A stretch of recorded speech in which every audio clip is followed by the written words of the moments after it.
पढ़ेंगे class 10th का science का चैप्टर फर्स्ट, जिसका नाम है chemical reactions and equations.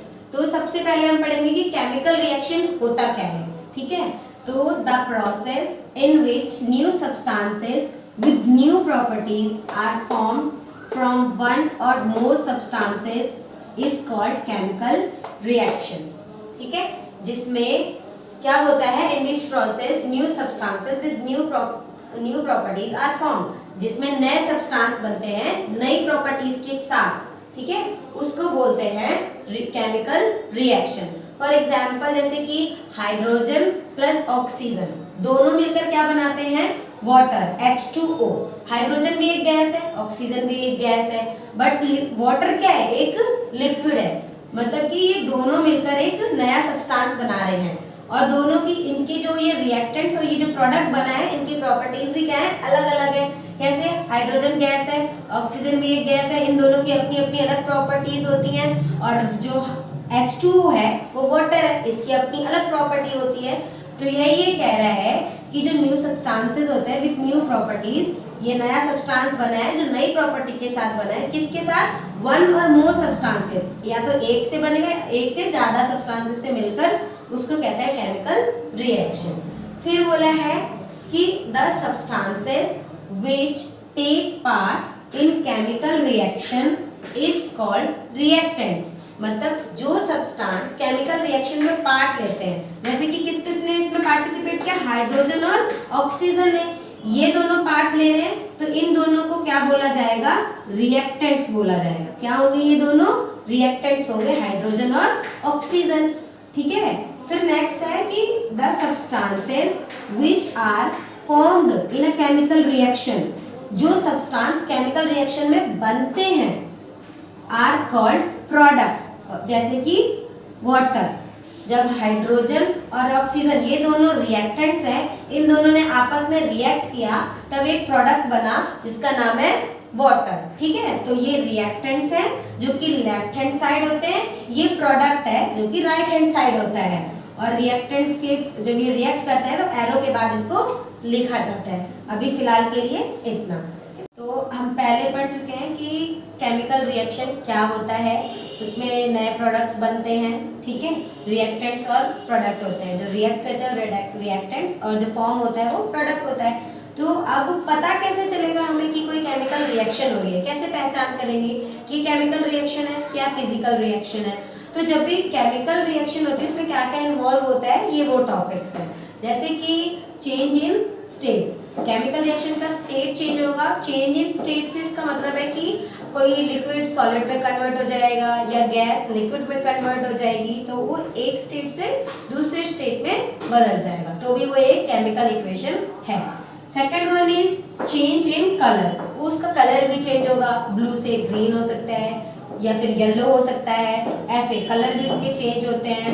Third one is change in temperature, temperature means उसमें हीट भी, बहुत सारी ऐसी केमिकल रिएक्शंस होती है इसमें हीट प्रोड्यूस होती है, तो उसमें टेम्परेचर इंक्रीज हो जाता है, तो वो हॉट होते हैं वो रिएक्शंस, पता चलता है उसे छूने से कि केमिकल रिएक्शन हो रही है। फिर है इवोल्यूशन ऑफ गैस, बहुत सारी रिएक्शंस होती हैं जिसमें गैस भी इवॉल्व होती है, किसी में हाइड्रोजन गैस इवॉल्व होती है, किसी में कार्बन डाइऑक्साइड गैस इवॉल्व होती है, किसी में सल्फर डाइऑक्साइड गैस इवॉल्व होती है। तो there are so many gases which are release in chemical reactions. तो ये है उनका इन्वॉल्वमेंट्स की, केमिकल रिएक्शन कैसे पता चलेगा कि केमिकल रिएक्शन हो रहा है। तो ये सारे 4 टॉपिक हैं जिससे हम पहचान सकते हैं कि ये केमिकल इक्वेशन है। एग्जाम्पल देंगे, एग्जाम्पल्स ऑफ केमिकल रिएक्शन, जो भी केमिकल रिएक्शंस होती हैं कि कौन कौन सी केमिकल रिएक्शन होती है वो हम बताएंगे। वैसे तो आप पहले भी छोटी क्लासेस में भी पढ़ चुके हो कि 2 टाइप्स ऑफ रिएक्शंस होती हैं, physical reactions and chemical reactions. Physical reactions वो जिसमें हम प्रोसेस को कन्वर्ट कर सकें, और ये केमिकल रिएक्शन वो जो नॉन कन्वर्टेबल होता है, जिसको हम कन्वर्ट नहीं कर सकते हैं। ठीक है, तो ये है पहला एग्जाम्पल, डाइजेशन ऑफ फूड, हमारे फूड का डाइजेशन, क्या डाइजेशन के बाद हमें दोबारा फूड नहीं मिलता है। और respiration, rusting of iron, burning of magnesium ribbon, burning of ribbon जब बर्न हो जाता है मीन्स जल जाता है जब वो, तो उसके बाद दोबारा हमें रिबन फॉर्म नहीं कर सकते हैं। फॉर्मेशन ऑफ कर्ड, मतलब दूध से दही बनना, वो भी एक केमिकल रिएक्शन है। इन सब चीज़ों में हमें क्या होता है कि हम रिवर्सिबल प्रोसेस नहीं होते हैं, वही होती है सारी केमिकल रिएक्शन। ये हमारी डेली लाइफ की है, जो मैंने ये केमिकल इक्वेशंस के एग्जांपल बताए हैं, आपकी बुक्स में भी अवेलेबल होते हैं सारे, तो ये वही है सारे केमिकल रिएक्शंस। तो अब हम पढ़ेंगे law of conservation of mass, कि ये क्या होता है और ये कहाँ पर अप्लाई होता है, कहाँ काम आता है। तो सबसे पहले मैं आपको समझा देती हूँ कि ये लॉ होता क्या है। इस लॉ के अकॉर्डिंग इसने ये कहा है कि matter can neither be created nor be destroyed in a chemical reaction, कि केमिकल रिएक्शन में जो भी मैटर पार्टिसिपेट करते हैं, जो भी तत्व इसमें हिस्सा लेते हैं, उनका ना ही तो विनाश होता है, मीन्स कि ना ही तो वो डिस्ट्रॉय होते हैं, ना ही तो वो क्रिएट होते हैं, ना तो उनका उत्सर्जन होता है, ना ही उनका विनाश होता है, ना बनते हैं ना ही विनाश होते हैं। इसका मतलब है कि जो भी एलिमेंट केमिकल इक्वेशन में पार्टिसिपेट कर रहे हैं वो लेफ्ट हैंड साइड भी इक्वल होने चाहिए, जितने लेफ्ट हैंड साइड है उतने ही राइट हैंड साइड भी होने चाहिए। यही होता है कंजर्वेशन ऑफ मास का लॉ। दोबारा से रिपीट कर देती हूँ, matter can neither be created nor be destroyed in a chemical reaction. जो जितने हैं, जितने अमाउंट में हैं, जितने नंबर ऑफ एलिमेंट हैं, वो बोथ साइड इक्वल होने चाहिए। So number of elements involved in a chemical reaction should remain same at reactants and product side।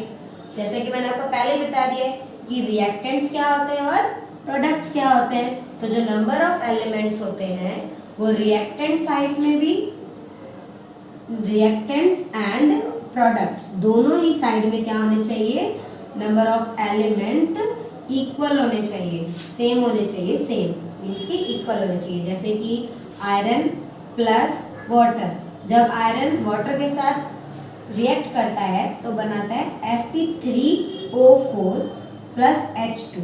मतलब इधर देखो, इधर तो एक ही आयरन है, बट इधर कितना आयरन है, 3 आयरन है, पर यहाँ तो एक ही था ना, तो दोनों तरफ बराबर होने चाहिए, इसलिए हमें इधर 3 से मल्टीप्लाई करना पड़ेगा कि 3 नंबर ऑफ, ये हमें ये बताता है 3 हमें ये बताता है कि नंबर ऑफ आयरन कितना है, 3 है, मतलब 3 एलिमेंट्स है आयरन के। फिर है वाटर, इधर कितना हाइड्रोजन है, 2 हाइड्रोजन है, इधर भी 2 हाइड्रोजन है, तो हाइड्रोजन तो बैलेंस है। अब ऑक्सीजन देखते हैं, लेफ्ट साइड में ऑक्सीजन है 8 और राइट हैंड साइड में ऑक्सीजन है 4, हमें इधर भी इसको 4 बनाना होगा। अब ये पूरा एक कंपाउंड है, इसको हम 4 से मल्टीप्लाई करेंगे तो ऑक्सीजन तो 4 हो जाएगा, बट साथ में जो हाइड्रोजन है वो 4 टू 8 हाइड्रोजन हो जाएंगे, तो इसको भी इस साइड बैलेंस करना पड़ेगा। यहाँ पर भी हम 4 से मल्टीप्लाई कर देंगे। अब हम काउंट करते हैं, 3 iron 3 iron, 4 oxygen 4 oxygen, 4 to 8 hydrogen, 4 to 8 hydrogen. मतलब जो नंबर ऑफ एलिमेंट्स हैं वो लेफ्ट हैंड साइड और right hand side both side equals हैं। मतलब जो ये रिएक्टेंट्स होते हैं, इधर भी नंबर ऑफ एलिमेंट्स इक्वल है और जो प्रोडक्ट फॉर्म हुआ है हमें, उधर भी नंबर ऑफ एलिमेंट इक्वल होते हैं। प्रोडक्ट में भी नंबर ऑफ एलिमेंट्स इक्वल है, रिएक्टेंट्स में भी नंबर ऑफ एलिमेंट्स इक्वल है। यही है law of conservation of mass, कि बोथ साइड मास इक्वल होना चाहिए।